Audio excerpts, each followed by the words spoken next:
Na aula de hoje vamos estudar as forças e as leis de Newton. Nós vamos iniciar esse capítulo fazendo a seguinte pergunta: o que é uma força? Uma força é qualquer agente capaz de mudar o movimento de um corpo ou provocar uma deformação nesse corpo. O que é que ela pode fazer com o movimento? Ela pode colocar o corpo em movimento, ela pode parar o movimento de um corpo, ela pode mudar a direção do movimento e também pode provocar uma deformação no corpo.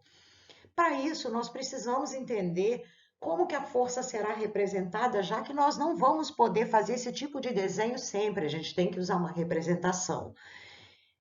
E essa representação tem que incluir tudo o que é necessário para o entendimento de uma força. Para representar uma força, a gente precisa conhecer os elementos pertencentes a essa força. Toda força tem 4 elementos: direção, sentido, intensidade e ponto de aplicação.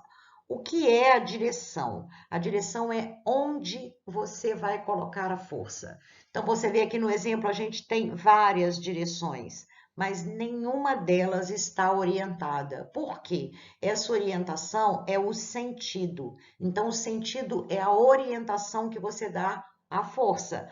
Você colocou uma direção horizontal, sentido para a direita. Você colocou uma direção inclinada à direita, sentido para cima.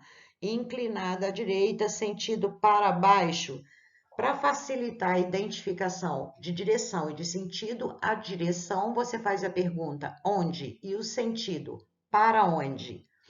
A intensidade ou módulo é o valor numérico da força, é quanto ela vale, qual é a intensidade dessa força. E o ponto de aplicação é o local do corpo onde a força atua. Agora que já conhecemos os elementos necessários ao entendimento de uma força, podemos saber como vamos representar. Nós vamos representar uma força através de um vetor, que é uma seta. Por quê? Porque esse vetor contém todos os elementos pertencentes a uma força. A intensidade, que é representada pelo tamanho da seta, a direção, que é onde você desenhou a seta, o sentido, que é a orientação da seta, e o ponto de aplicação, que é a origem da seta. Então, esse vetor é utilizado para representar uma força. Nós colocamos aqui para nomear essa força, normalmente uma letra, que é a letra inicial do nome da força, com uma setinha em cima para indicar que é uma grandeza vetorial. Qual a unidade de medida de força no sistema internacional? É o Newton. Que tipos de força a gente tem? Nós temos forças de campo e forças de contato. As forças de campo são aquelas que agem à distância. Exemplo, a força da gravidade, que é conhecida como força-peso, a força elétrica, que vocês já estudaram, a força nuclear, a força magnética, que vocês ainda vão estudar. E de contato, que só vai acontecer quando algum contato prévio ocorrer entre os corpos, ou seja, algum contato prévio for estabelecido. Exemplo de forças de contato: força de atrito, força de tração, força elástica.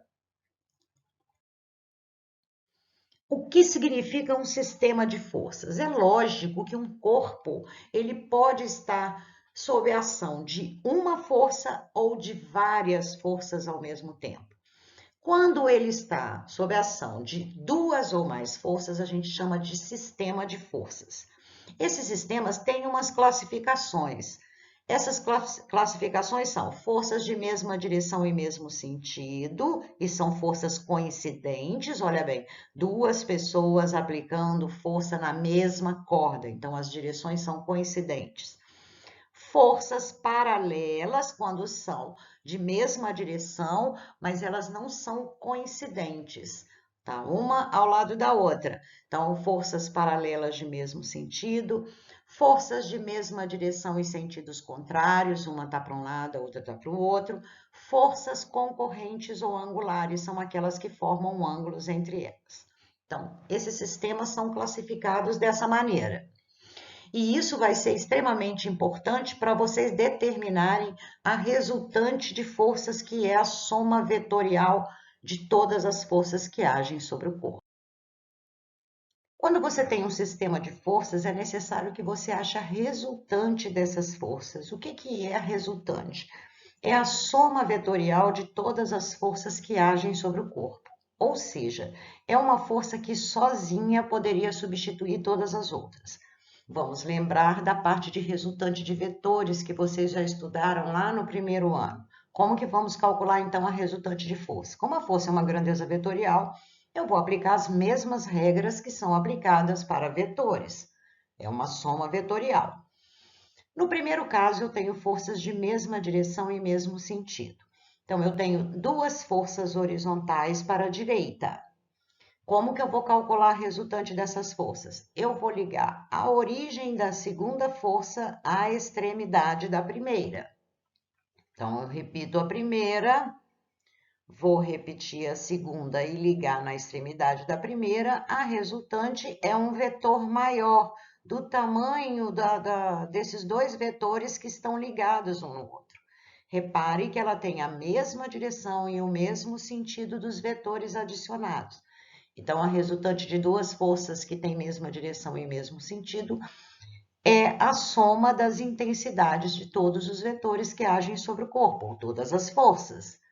Se eu tivesse 3, seria A mais B mais C. Eu só teria um vetor maior aqui, acrescentando mais um vetor. Se tivesse 4, 5, eu ia proceder da mesma forma e assim eu teria uma resultante correspondente à soma de todas as intensidades dos vetores adicionados. Se eu tiver forças de mesma direção e sentido contrário, eu vou aplicar a mesma regra de cima. Eu vou ligar a origem do segundo vetor à extremidade do primeiro. Então, vamos ver. Eu tenho o primeiro vetor, que é horizontal para a esquerda, o segundo vetor, que é horizontal para a direita. Repare que eu liguei aqui, ó. A resultante vai ser esse pedacinho que vai sobrar aqui.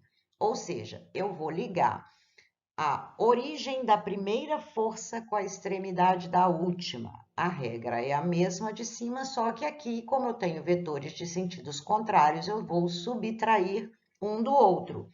Então, eu vou tirar do vetor A, que é o maior, o vetor B. Ou seja, se a força A maior está para a esquerda, a resultante vai ficar para a esquerda também. Se a força maior estiver para a direita, a resultante ficará para a direita também. Na vertical acontece a mesma coisa. Se a maior força estiver para cima, a resultante vai ser para cima. Se a maior força estiver para baixo, a resultante será para baixo. Forças concorrentes ou angulares. Primeiro, nós vamos ver as forças perpendiculares. O que são forças perpendiculares? São aquelas que formam 90 graus entre elas. Então, ó, eu tenho uma força B que é vertical para cima. Tenho uma força A que é horizontal para a direita. Como que eu vou determinar a resultante? Eu vou ligar a origem da primeira força à extremidade da última. Como isso aqui é um triângulo retângulo, isso vai ser a aplicação do teorema de Pitágoras, porque a resultante é a hipotenusa desse triângulo retângulo. Veja que eu usei a mesma definição anterior. Eu vou ligar a origem do segundo vetor à extremidade do primeiro e assim sucessivamente. Mas eu também, nesse caso, posso ligar origem com origem. Então, ó, força B na mesma direção, força A, agora eu liguei origem com origem. Para isso, eu tenho que completar o paralelogramo aqui e a resultante será a diagonal desse paralelogramo. Aqui também eu vou calcular a resultante levando em conta esse triângulo retângulo aqui. Então, a resultante ao quadrado vai ser igual a força A ao quadrado mais a força B ao quadrado. Ou seja, é o teorema de Pitágoras. Se o ângulo entre as forças for diferente de 90 graus, aí a gente vai aplicar a lei do cosseno. A lei do cosseno é aquela: raiz quadrada de A ao quadrado mais B ao quadrado menos 2AB cosseno θ. Vamos ver. Eu tenho uma força A, uma força B, o ângulo entre elas é diferente de 90. Como que vamos fazer para determinar a resultante? Completar o paralelogramo e a diagonal desse paralelogramo. Agora, em vez de um triângulo retângulo, eu tenho um triângulo qualquer, por isso a gente utiliza a lei dos cossenos para poder determinar essa resultante. Então, eu vou ter a resultante será igual a raiz quadrada de força A ao quadrado mais força B ao quadrado menos 2AB cosseno de θ. Agora que já conhecemos uma força, já sabemos determinar a resultante, então vamos analisar as leis da mecânica clássica, que são as leis de Newton. Por que elas são conhecidas como leis da mecânica clássica?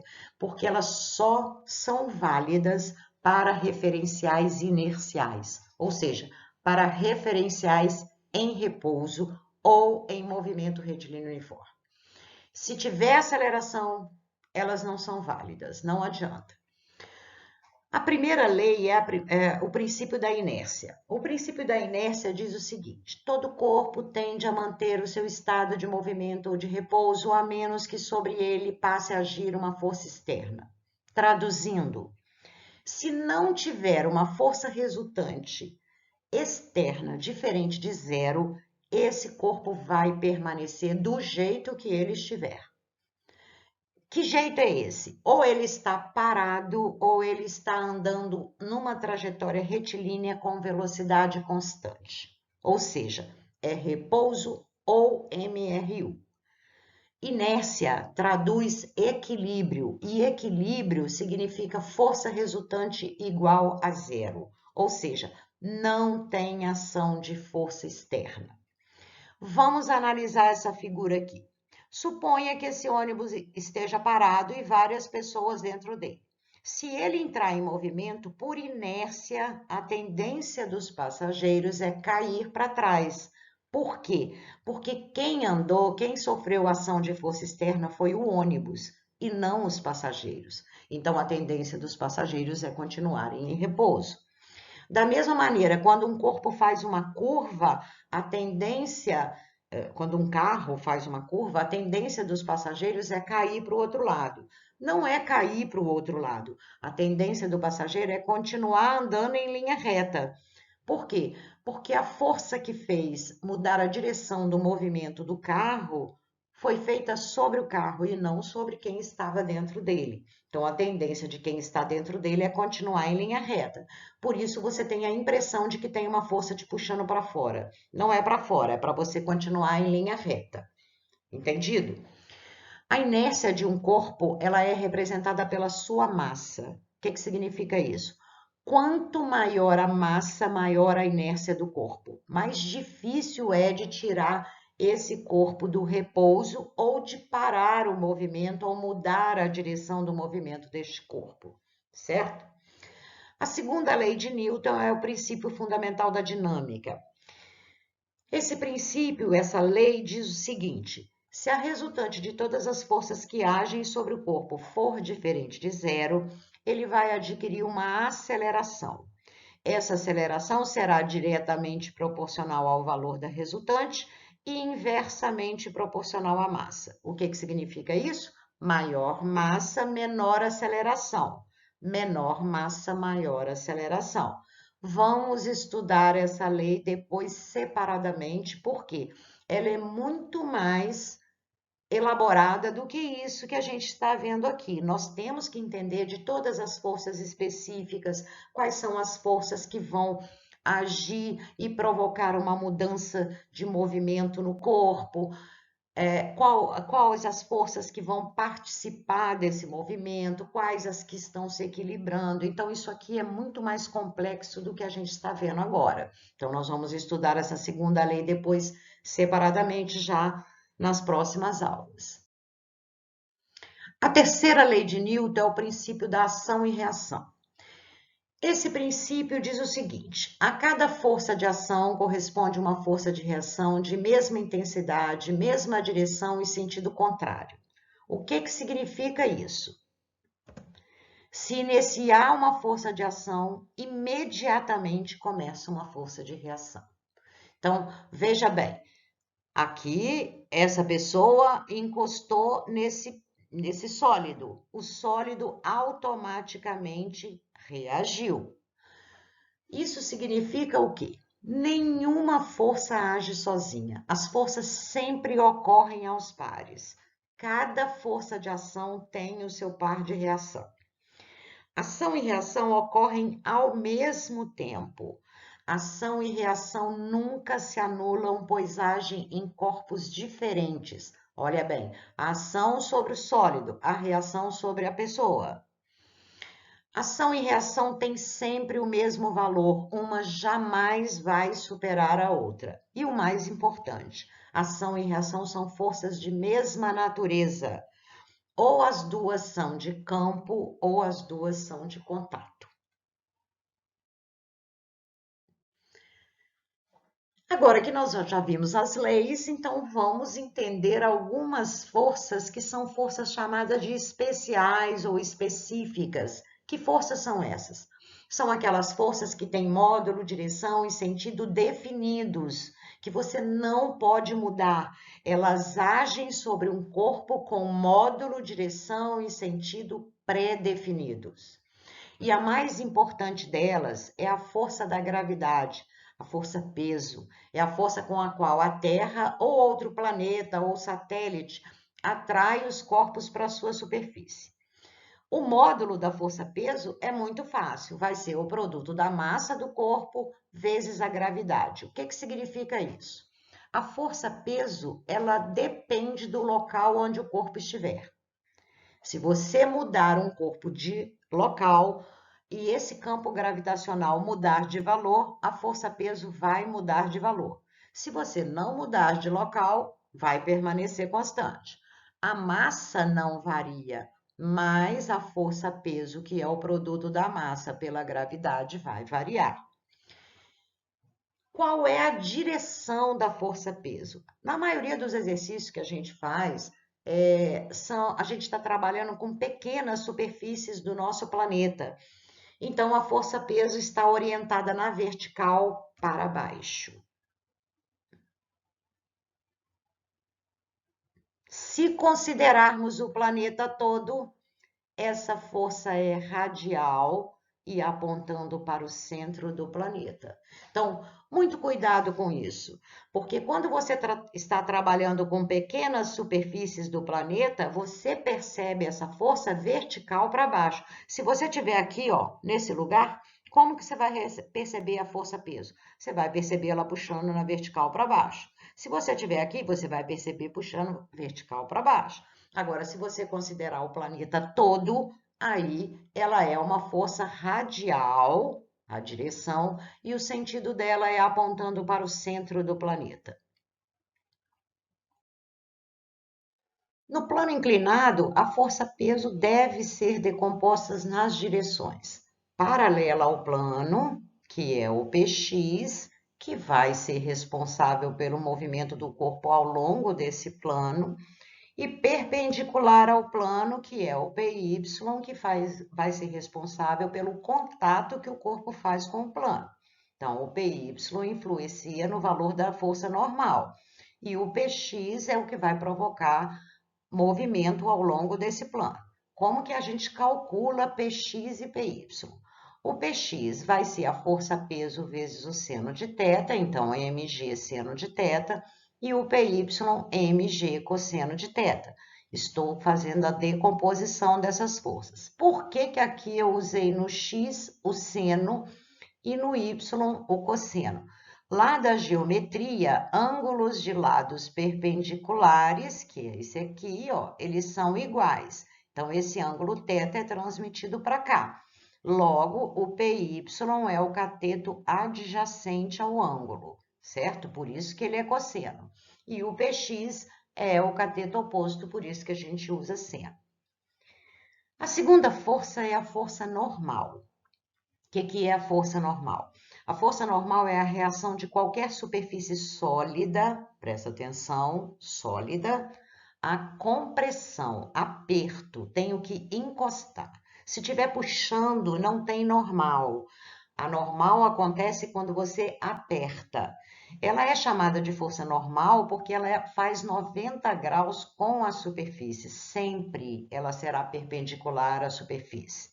Então, vamos ver o que acontece. O corpo apoia no plano, automaticamente o plano vai reagir segurando esse corpo com essa força normal.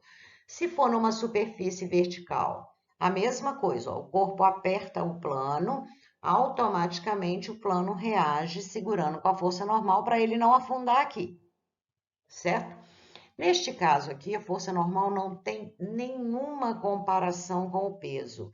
Ela vai ser igual a essa força que a gente utiliza aqui para manter esse corpo preso na superfície vertical. Na horizontal, como o aperto é feito pelo próprio peso do corpo, então a normal é igual ao peso. Ela não é reação do peso, mas ela é igual ao peso. O valor da força normal é igual ao valor da compressão que você faz. Então, aqui você apertou com o peso, a normal é igual ao peso. Aqui você apertou com a força F, ela é igual à força F. Aqui você apertou com PY, ela vai ter o mesmo valor de PY. Então, no plano inclinado, ela tem o mesmo valor do PY. No plano horizontal, o valor é igual ao peso. E no plano vertical, é igual da força F que eu usei para segurar esse corpo preso aqui na direção vertical. A terceira força é a força elástica. O que é a força elástica? É uma força que age em corpos com elasticidade, espuma, mola, elástico, tá? Esse corpo tem que ter elasticidade. Para que ela age? Para retornar o corpo à posição natural. Qual é a posição natural dele? Sem deformação. Então, vamos analisar a figura.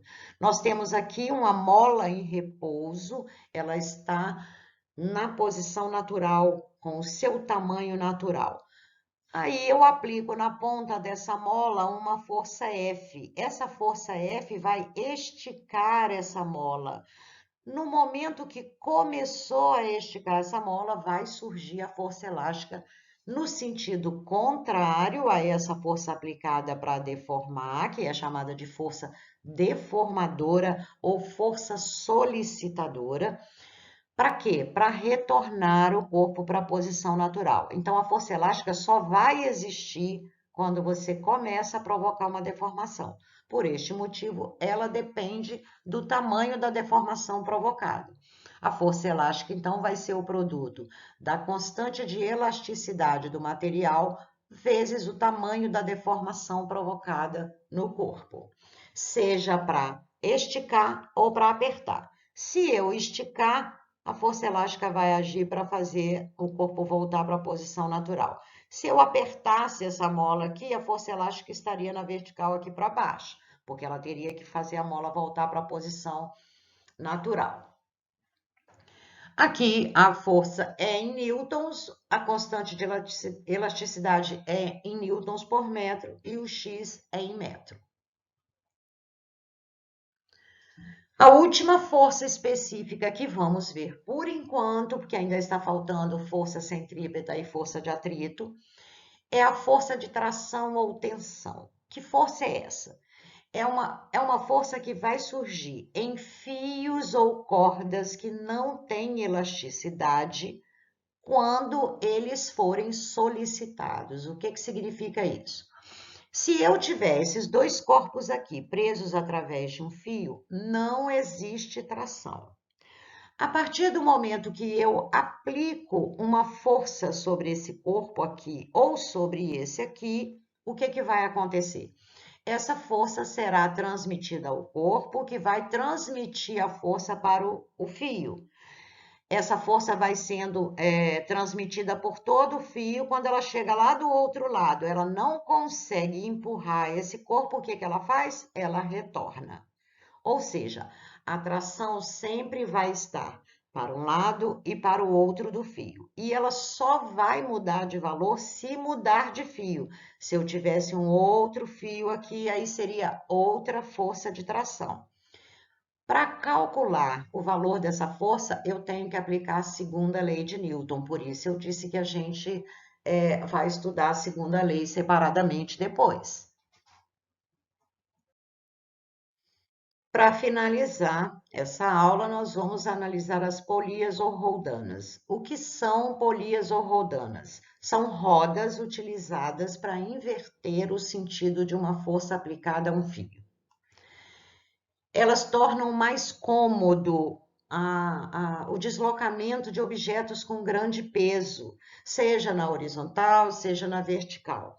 Elas podem ser móveis quando elas não estão presas, o eixo delas não está preso, ou elas podem ser fixas. O que é uma roldana ou polia fixa? É aquela que tem o eixo preso ao teto. Para que eu vou usar isso aqui? Eu vou usar esse tipo de polia para quê? Para elevar ou deslocar um corpo que tem um peso muito grande. Como eu falei anteriormente, ela serve para inverter o sentido da força. Ela é uma roda que tem um sulco por onde eu vou passar um fio sem atrito para te dar mais comodidade para deslocar esse corpo. Por que ela inverte o sentido da força? Se eu puxar esse fio aqui para baixo, ou seja, eu vou aplicar uma força para baixo, do outro lado, essa força será transmitida ao fio para cima, ou seja, ela vai elevar esse corpo. Se eu soltar esse fio aqui, a força aqui estará para cima. O que vai acontecer? Aqui ela vai estar para baixo. Então, eu posso subir ou descer esse corpo com mais comodidade. Ela não vai reduzir o esforço que eu faço, ela só vai facilitar o deslocamento desse corpo porque ela inverte o sentido da força. Não reduz o valor da força, só vai te dar mais comodidade. Para encerrar, nós vamos ver as roldanas móveis. Diferente das roldanas fixas, as móveis possuem o eixo livre, dessa maneira possuem movimento de rotação e de translação. A força resistente que deve ser equilibrada encontra-se no eixo da roldana, enquanto a força motora é aplicada no extremo livre da corda. A grande vantagem do uso das roldanas móveis é que reduz o valor da força motora necessária para movimentar um determinado corpo. Vamos observar o esquema aqui. Nós temos uma roldana fixa, por ela passa apenas a corda ou o fio que está ligando essas roldanas, e 3 roldanas que não têm o seu eixo preso lá no teto. O que vai acontecer? Essa força-peso será transmitida para o eixo da roldana, que pode fazer um movimento de translação aqui para cima e para baixo, além do movimento de rotação. O que vai acontecer? Esse peso vai ser dividido para os dois lados desse fio. P sobre 2 para cá, que será transmitido lá para o teto, e P sobre 2 que vai chegar na segunda roldana. Aqui também essa roldana está livre, então essa força que chegou aqui no eixo da roldana será dividida novamente por 2. Então, será P sobre 4 para cá, que vai ser transmitida ao teto, e P sobre 4 que vai chegar na terceira roldana, que também está livre, e essa força será dividida novamente por 2. Então, nós teremos P sobre 4 dividido por 2 vai dar P sobre 8. Então, P sobre 8 será transmitido ao teto, e P sobre 8 vai ser transmitida ao fio até chegar aqui. Ou seja, a força que a pessoa terá que fazer aqui será 8 vezes menor. Como que eu vou calcular essa vantagem que a pessoa leva quando usa um conjunto de roldanas soltas? Eu vou aplicar essa fórmula. A força que a pessoa tem que fazer, que é chamada de força motora ou força motriz, vai ser o peso que será elevado dividido por 2 elevado a n, onde n corresponde ao número de roldanas que eu tiver solta. Nesse caso aqui, eu tenho 3 roldanas soltas, então vai ficar 2 elevado ao cubo, que é 8, ou seja, o peso será dividido por 8, que foi o que a gente viu aqui. Se você não conseguir se lembrar dessa fórmula, você vai dividindo como nós fizemos aqui ao longo da análise do esquema.